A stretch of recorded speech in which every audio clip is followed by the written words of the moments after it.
friends, welcome on your PDI ICP, and this video is related to ITI Engineering Mechanics topic free body diagram. Free body diagram बहुत जगह पे use होता है, इसको पहले समझने की ट्राई करो. फ्री बॉडी डायग्राम होता क्या है और इसका पर्पज़ क्या है. फ्री बॉडी डायग्राम एक सिस्टम में से हम एक बॉडी या कंपोनेंट को फ्री कर देते हैं, अलग से सेपरेट कर देते हैं और उसके ऊपर फोर्स एनालिसिस करते हैं जिससे हम कुछ इंटरनल फोर्सेस को निकाल सकें. दोबारा सुनो ध्यान से. एक डायग्राम होती है जिसके अंदर एक सिस्टम लगा होता है, उसमें कुछ बॉडीज़ होती हैं, वो आपस में कनेक्टेड होती हैं और वो बॉडीज़ एक दूसरे के ऊपर फोर्स लगाती हैं. हम उन बॉडीज़ को अलग अलग करके एनालिसिस करते हैं, उनके टुकड़े कर देते हैं, उनको एनालिसिस करते हैं सो दैट हमें उस पूरे के पूरे सिस्टम को एनालिसिस करने में हेल्प हो और जिसके थ्रू हमें इंटरनल फोर्सेस पता चल जाएं.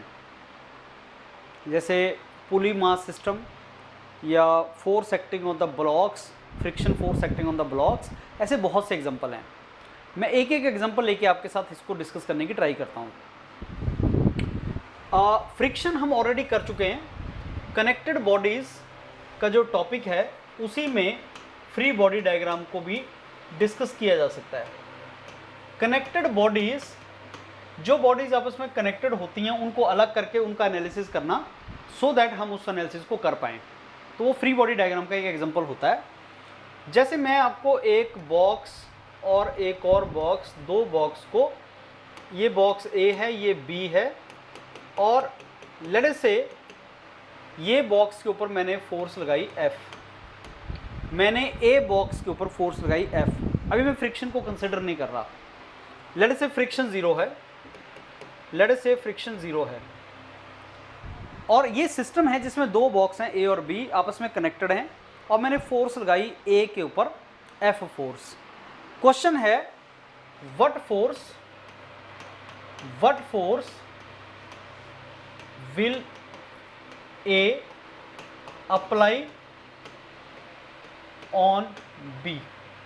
ए जो बी के ऊपर कितनी फोर्स लगाएगा. मैंने ए के ऊपर F फोर्स लगाई तो ए बी के ऊपर कितनी लगाएगा. बहुत से स्टूडेंट्स इसको मिसअंडरस्टैंड करते हैं और बोलते हैं F फोर्स लगाएगा, जो गलत आंसर है. अब ये टिपिकल कनेक्टेड बॉडीज का केस है जिसको फ्री बॉडी डायग्राम के थ्रू एनालाइज किया जा सकता है. कॉन्टैक्ट सरफेस ये है, ये कॉन्टैक्ट सरफेस है और मान लो ए ने बी के ऊपर जो फोर्स लगाई वो F डैश है.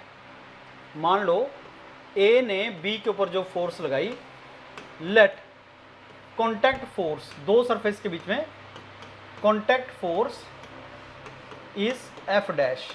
कॉन्टैक्ट फोर्स का मतलब जो ए ने बी के ऊपर लगाई, बी ने ए के ऊपर लगाई, तो ए ने बी के ऊपर और बी ने ए के ऊपर सेम फोर्स लगाई. To every action there is equal and opposite direction. वो न्यूटन का जो हमारा थर्ड लॉ है. Contact force is F dash, मतलब A applies force F dash on B, B applies force F dash on A. यही तो मतलब है कॉन्टैक्ट फोर्स का, इक्वल एंड अपोजिट फोर्स लगाते हैं. अब यही हमें पता करना है कि फोर्स है कितनी, इसको कॉन्टैक्ट फोर्स बोलते हैं. इसको कैसे एनालिसिस करते हैं. Let us take A and B as a single system और let us take this entire system is moving forward with acceleration a. सारा सिस्टम ए एक्सेलरेशन के साथ आगे मूव कर रहा है. तो न्यूटन का सेकेंड लॉ बोलता है कि mass of A plus mass of body B into acceleration. तो एक्सेलरेशन कितना हो जाएगा, F divided by mass of A plus mass of B. तो सबसे पहले आप क्या करेंगे, आप सारे सिस्टम का एक्सेलरेशन निकालेंगे. ए और बी दोनों ए एक्सेलरेशन के साथ आगे जाएंगे. नेट फोर्स कितनी लगी सिस्टम के ऊपर. अभी सारे सिस्टम को इकट्ठा ले लिया मैंने. अब मैं क्या करता हूं, मैं एक सिस्टम लेता हूं, let us take B. B जो है ए एक्सेलरेशन के साथ आगे जा रहा है और बी के ऊपर फोर्स कितनी लग रही है, F डैश. ये मैंने ले लिया free body diagram, free body diagram of B. क्या मतलब हुआ फ्री बॉडी डायग्राम का, कि जब मैंने बी को फ्री कर दिया सारे के सारे डायग्राम से, डायग्राम क्या ये है, उसमें से मैंने बी को फ्री कर दिया तो बी का फ्री बॉडी डायग्राम बन गया. उसी तरीके से अगर मैं ए को फ्री कर दूं तो ए का फ्री बॉडी डायग्राम बन जाएगा. ए के ऊपर बी ने कितनी फोर्स लगाई, F डैश. और लेफ्ट साइड से कितनी फोर्स लगी A, और ये एक्सेलरेट कैसे कर रहा है, देखो ध्यान से, A के ऊपर लेफ्ट साइड से फोर्स लगी F, B ने कितनी फोर्स लगाई उसके ऊपर F डैश, B उसको पुश करेगा। अगर A B को पुश करेगा तो B भी तो A को पुश करेगा सेम फोर्स के साथ। A ने B को फोर्स किया, ये देखो F डैश, और ये देखो F डैश। तो ये जो F डैश है ये इंटरनल फोर्स बन गई। अगर मैं अगले डायग्राम में तुम्हें क्लियरली इसको बताऊं, अभी डायग्राम कैसा है तुम्हारा, अभी डायग्राम ऐसा है, अभी डायग्राम तुम्हारा ये है, A B इंटरनल जो फोर्स है वो F डैश, ये जो फोर्स लगी ये F, और बॉडी एक्सेलरेट कर रहा है A के साथ। मैंने अभी फ्रिक्शन लिया नहीं, फिर मैंने क्या किया, मैंने फ्री बॉडी डायग्राम ले लिया A का, और फ्री बॉडी डायग्राम ले लिया मैंने B का। एक्सेलरेट A, ये A है, इसके ऊपर इस तरफ फोर्स लगी F, इस तरफ फोर्स लगी F डैश, इस तरफ फोर्स लगी F डैश, और ये एक्सेल कर गया। देखो ध्यान से, ये फ्री बॉडी डायग्राम बन गया। These are the free body diagram. अब फ्री बॉडी डायग्राम क्या होता है, जब डायग्राम से मैं दो बॉडीज को फ्री कर लेता हूं उसको फ्री बॉडी डायग्राम बोलते हैं। इसका पर्पस, अगर हम इस पर्टिकुलर फोर्स को देखें, ये इंटरनल फोर्स है दो बॉडीज के ऊपर, एक्शन एंड रिएक्शन। एक्शन और रिएक्शन हमेशा दो अलग बॉडीज पे लगते हैं। तो जब तुम इस डायग्राम को देख रहे हो तो तुम्हें ये F डैश नजर नहीं आ रहा, लेकिन जब फ्री बॉडी डायग्राम तुम देख रहे हो तो तुम F डैश को निकाल सकते हो।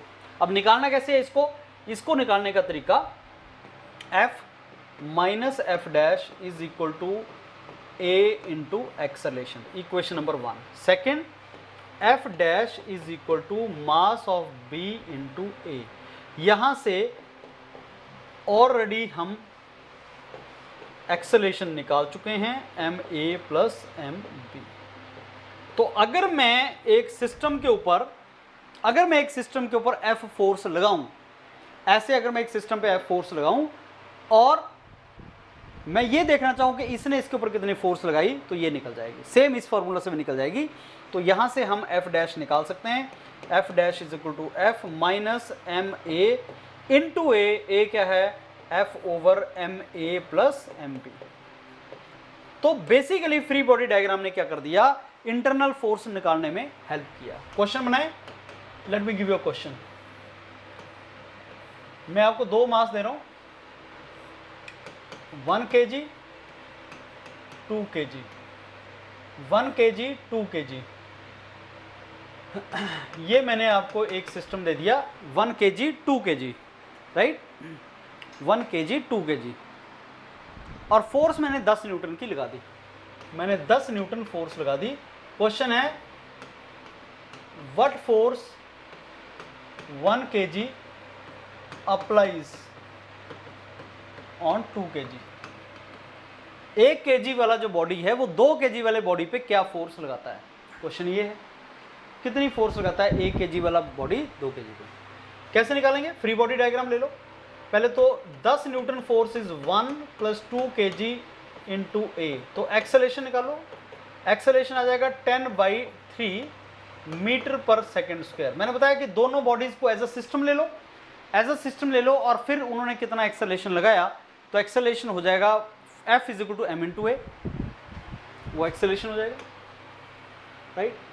अब फ्री बॉडी डायग्राम ले लेते हैं, ये देखो 2 kg, कोई भी बॉडी ले लो 2 kg, मेरे को निकालना है ये F डैश, ये एक्सेलरेशन मेरे पास है, तो कितना आ जाएगा, F dash is equal to 2 into A, तो कितना आ जाएगा 20/3 न्यूटन। अगर मैं इसका फ्री बॉडी डायग्राम लेता तब भी आंसर सेम आता। ये देखो 1 kg, यहाँ से लगा F 10 न्यूटन, यहाँ से लगा F डैश, और ये एक्सेलरेट कर रहा है, तो F minus F dash is equal to ma। तो अगर तुम इसको सॉल्व करोगे तब भी आपके पास F डैश की जो वैल्यू आएगी वो आपके पास सेम F डैश की वैल्यू यहाँ से भी आ जाएगी, एंड अकॉर्डिंगली आपके पास वैल्यू सेम बैठेगी। तो आप इसको चाहे इस equation free body diagram of 1 kg से निकाल लो, चाहे free body diagram of 2 kg से निकाल लो, आंसर तुम्हारा सेम आएगा। इसको बोलते हैं फ्री बॉडी डायग्राम। क्योंकि यही वाला केस हम ले रहे हैं, तो एक और क्वेश्चन मैं तुम्हें यहाँ पे दूंगा। क्वेश्चन ये है, अब मैंने 3 बॉडीज बना दी, मैंने 3 मास लगा दिए, 1 kg 2 kg 3 kg, right. Friction कोई भी नहीं है, 10 न्यूटन फोर्स मैंने लगाई। अब find the force which 1 kg applies on 2 kg and find force which 2 kg applies on 3 kg। बताओ जरा कैसे निकलेगा, 1 kg 2 kg वाले पे कितना निकालता है एंड वाइस वर्सा। तो सबसे पहले जो एक्सेलरेशन है इमीडिएटली निकालेंगे, force per unit total mass 3 2 5 1 6, तो आ जाएगा 10/6 दैट मीन्स 5/3 मीटर पर सेकेंड स्क्वायर, राइट। तो ये आ जाएगा एक्सेलरेशन। अब फ्री बॉडी डायग्राम लेते हैं।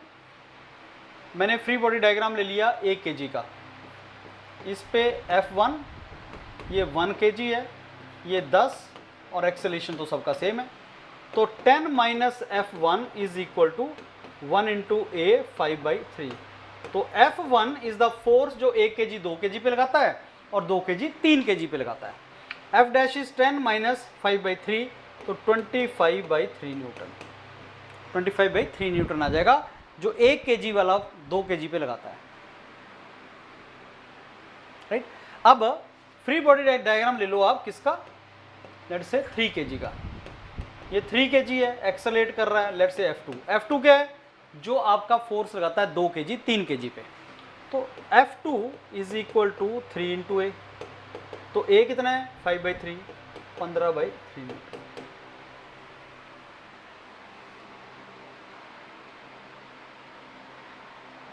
This is how it is to be done. अब अगर मैं इस केस में थोड़ा सा चेंज ले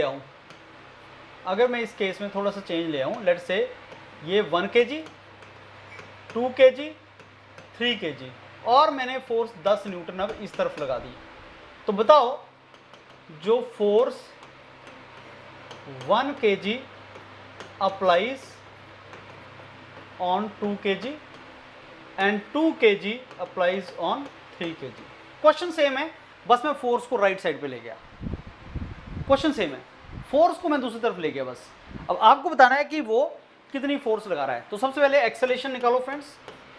एक्सेलरेशन कैसे निकलेगा, 10/6 5/3 मीटर। एक्सेलरेशन सेम रहेगा, फ्री बॉडी डायग्राम लेते हैं 1 kg का। तो 1 kg का free body diagram, let us से F1 एक्सेलरेट कर रहा है A, तो हो जाएगा F1 is equal to 1 kg into A 5/3, तो 5/3 न्यूटन। तो 1 kg का 2 kg पे, 2 kg का 1 kg पे जो लगाता है फोर्स, वो 5/3 न्यूटन है।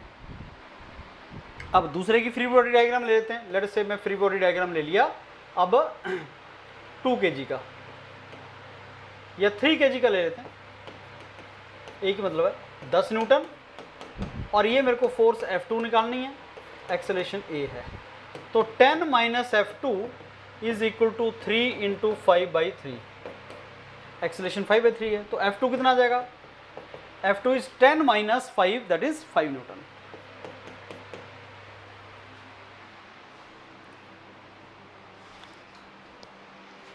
तो ऐसे अगर आप देखोगे, अगर मैं फोर्स को लेफ्ट ना लगा के राइट साइड लगाऊं तो होगा क्या, आपका जो वैल्यूज हैं वो चेंज हो जाएंगे। तो values will get changed, that is something which you can observe, values change होती हैं। अब अगर मैं फ्रिक्शन इंट्रोड्यूस कर दूं फ्रेंड्स, मैं अगर फ्रिक्शन इंट्रोड्यूस कर दूं तो क्या चेंज आएगा। लेट अस टेक, अब मैंने 2 मास लगा दिए, लेट अस से 1 kg, लेट अस से 2 kg, और लेट अस से म्यू लग गया हमारे पास 0.1 और मैंने F लगा दिया, और मेरे को अब एनालिसिस करना है। तो सबसे पहले ये देखो एक्सेलरेशन आएगा कि नहीं। तो सबसे पहले फ्रिक्शन, लिमिटिंग फ्रिक्शन निकालो, और नॉर्मल डायरेक्शन कितनी है, this is mu into 1 + 2 into g. Weight कितना है 1 into g 2 into g. Normal direction कितनी आ जाएगी mg 3 इंटू जी। जी को मैं 10 मान लेता हूँ अगर, तो 0.1 इंटू 3 इंटू 10, तो ये आ जाएगी 3 न्यूटन लिमिटिंग फ्रिक्शन। और अगर F उससे ज़्यादा है, लेट अस से ये 10 न्यूटन है, अगर 10 न्यूटन है तो F minus limiting friction is equal to 1 + 2 into A। तो हमारे पास A कितना आ जाएगा, 10 माइनस 3 7/3 मीटर पर सेकेंड स्क्वायर। तो फ्रिक्शन अगर है तो सबसे पहले ये देखना है बॉडी मूव करेगी कि नहीं करेगी। बॉडी तभी मूव करेगी अगर ये जो बाहर से फोर्स लगाई है फ्रिक्शन फोर्स से ज़्यादा है। सबसे पहले लिमिटिंग फ्रिक्शन निकालो, mu into normal direction, normal direction weight के बराबर होगा दोनों को बॉडीज के, तो 3 kg है, 3 इंटू जी, तो ये आपका लिमिटिंग फ्रिक्शन कम है, तो नेट फोर्स जो लगी 10 माइनस जो लिमिटिंग फ्रिक्शन है वो पीछे की तरफ लगेगा, बॉडी की प्रोबेबल मोशन इस तरफ है, तो बॉडी एक्सेलरेट कर सकती है, एंड हेंस एक्सेलेरेशन इतना आ गया। अब क्वेश्चन तो वही है कि 1 kg 2 kg पे कितनी फोर्स लगाएगा, तो इसका ले लेते हैं 1 kg 2 kg पे कितनी फोर्स लगाएगा। अब लिमिटिंग फ्रिक्शन जो आएगा फ्रेंड्स वो आएगा म्यू इंटू 1 इंटू जी, एक ही मास को ले रहे हैं ना अब हम, और एक्सेलेरेशन तो उसका हमारे पास है, तो F माइनस म्यू 0.1 है, तो F माइनस 1 लिमिटिंग फ्रिक्शन कितना आ गया, म्यू 0.1 है, जी 1 है, तो ये 1 न्यूटन आ गया, तो F minus 1 is equal to M into a, तो F जो सॉरी एक सबसे बड़ी गलती हमने कर दी, F डैश हमने वही तो निकालना था, तो हमारे पास जो अब हमें निकालना है कॉन्टैक्ट फोर्स, जो इन दोनों के बीच में कॉन्टैक्ट फोर्स है, 1 kg 2 kg पे कितनी फोर्स लगा रहा है, 2 kg 1 kg पे कितना निकाल रहा है, लेट्स से F डैश है, तो F minus F dash minus limiting friction is equal to 1 into a, तो F है 10, लिमिटिंग ये फ्रिक्शन है this, F dash is equal to M into a है 7/3, तो F डैश आ गया 9 माइनस 7/3, तो आ गया 20/3 न्यूटन। अब इसमें एक चीज ध्यान से देखना फ्रेंड्स, एक चीज ध्यान से देखना, ये इसमें भी 20/3 था, और अगर फ्रिक्शन हो तब भी 20/3 है। एक चीज याद रखना, अगर मैं फोर्स लगाऊं तो ये इसके ऊपर कितनी फोर्स लगाएगा वो सेम रहता है, चाहे फ्रिक्शन है चाहे फ्रिक्शन नहीं है। ये बहुत इंटरेस्टिंग चीज है। मैंने 10 न्यूटन 1 किलोग्राम पे लगाया, तो 1 किलोग्राम 2 किलोग्राम पे कितना लगाएगा, सर अगर फ्रिक्शन नहीं है तो इतना लगाएगा, और अगर फ्रिक्शन है तो तब भी उतना लगाएगा। ये चीज आपको इस न्यूमेरिकल से समझ आई, तो अकॉर्डिंगली ये बहुत इंपॉर्टेंट न्यूमेरिकल है। तो ये आज का एक छोटा सा केस था जो हमने किया, दैट मीन्स कॉन्टैक्ट बॉडीज, अगर दो बॉडीज आपस में कॉन्टैक्ट में हैं तो उन दोनों बॉडीज के बीच में फ्री बॉडी डायग्राम आप पहले बनाते हो। फ्री बॉडी डायग्राम क्या होता है, एक पूरी जो डायग्राम हमारे पास है, जैसे हमने यहाँ पे देखा, ये हमारे पास एक पूरी डायग्राम है, फ्री बॉडी डायग्राम, सॉरी एक डायग्राम जिसको हमें एनालिसिस करनी है, उसमें से हम दो बॉडीज को फ्री कर देते हैं। तो हमने क्या किया, हमने इन दो बॉडीज को फ्री कर दिया, ए और बी को फ्री कर दिया, फिर हमने उनका इक्विलिब्रियम एनालिसिस किया, मतलब उनके ऊपर जितनी भी फोर्सेज थी, इक्विलिब्रियम कैसे एनालिसिस करते हैं हम, उनके ऊपर लगने वाली नेट फोर्स को जीरो कर देते हैं, नेट मूवमेंट को भी जीरो कर देते हैं। मूवमेंट तब लेना होता है अगर बॉडी रोटेट कर सके, अगर बॉडी रोटेट ना कर सके तो मूवमेंट नहीं लेते। तो हमने दो बॉडीज को, अगर डायग्राम के अंदर दो बॉडीज कनेक्टेड हैं तो उन दोनों को अलग कर दिया, उनको अलग करके उनके ऊपर जितनी भी फोर्सेज लगती हैं उनको एनालिसिस किया। अब जैसे यहाँ पे कौन कौन सी फोर्सेज लग रही थी, ए के ऊपर एक्सटर्नल फोर्स F लग रही थी, बी ए के ऊपर फोर्स लगा रहा था, ए बी के ऊपर फोर्स लगा रहा था, जो इंटरनल फोर्स थी। और ये जो F डैश इंटरनल फोर्स है, ये हमें तब तक नहीं निकलेगी जब तक हम फ्री बॉडी एनालिसिस नहीं करेंगे। अगर हम सारे बॉडी का एनालिसिस करें, जैसे एक्सेलेरेशन निकालते टाइम हमने किया, तो ध्यान से देखो, जब हम एक्सेलेरेशन निकाल रहे हैं तो हम F डैश को कंसिडर नहीं कर रहे, F डैश को हम कंसिडर नहीं कर रहे, बिकॉज जब एक्सेलेरेशन निकाल रहे हैं तो ए और B as a system, collectively as a system move करेगा। ए और बी मूव जब करेगा तो एज अ सिस्टम मूव करेगा, और पूरे के पूरे सिस्टम का हम एक्सेलेरेशन निकालेंगे, तो हम इंडिविजुअल जो फोर्स लग रही है बॉडी के ऊपर उसको कंसिडर नहीं करेंगे। लेकिन जब हमें इंटरनल फोर्सेस निकालनी है तो हमें उस पर्टिकुलर बॉडी का फ्री बॉडी डायग्राम लेना पड़ेगा। हम पूरे डायग्राम में से एक पर्टिकुलर बॉडी को फ्री कर लेंगे, अलग कर लेंगे, जैसे ए को अलग कर लिया, बी को अलग कर लिया, फिर जो सारी फोर्सेस उसके ऊपर लग रही हैं उनको इक्विलिब्रियम बैलेंस कर लेंगे। तो फ्री बॉडी डायग्राम हमेशा एक इक्विलिब्रियम वाली स्टेट होती है। Free body diagram is state of equilibrium, state of equilibrium. और state of mechanical equilibrium means net force acting on that body is zero. तो कनेक्टेड बॉडीज को जब हम अलग कर लेते हैं तो उनके ऊपर नेट फोर्स हम निकालते हैं, और जब नेट फोर्स उनके ऊपर हम निकालते हैं तो वो बेसिकली नेट फोर्सेस, हमारा जो एनालिसिस है नेट फोर्सेस का, उससे फिर इंटरनल फोर्सेस निकल के आती हैं, और इंटरनल फोर्सेस को ही हमें कई बार निकालना होता है। डायरेक्ट क्वेश्चन होता है कि इंटरनल फोर्सेस को आप निकाल दो। ये एक एग्जांपल था कनेक्टेड बॉडीज का। Two masses which are in contact with each other, और फ्रिक्शन के हिसाब से हमने एनालिसिस किया। नेक्स्ट टाइम मैं पुली और मास सिस्टम को एनालिसिस करूंगा, फिर लिफ्ट सिस्टम को एनालिसिस करेंगे। तो फ्री बॉडी डायग्राम में बहुत से छोटे छोटे केस हैं, आप एक एक केस करते जाओ, समझते जाओ। इसके बहुत से न्यूमेरिकल्स मैं आपको प्रैक्टिस के लिए दूंगा, लेकिन अगर आपको कंसेप्ट समझ आ गया तो आप कर सकते हैं। सिंपल है इंजीनियरिंग मैकेनिक्स, बहुत ही सिंपल है, नथिंग टू वरी, बस रिवीजन करो। Thank you.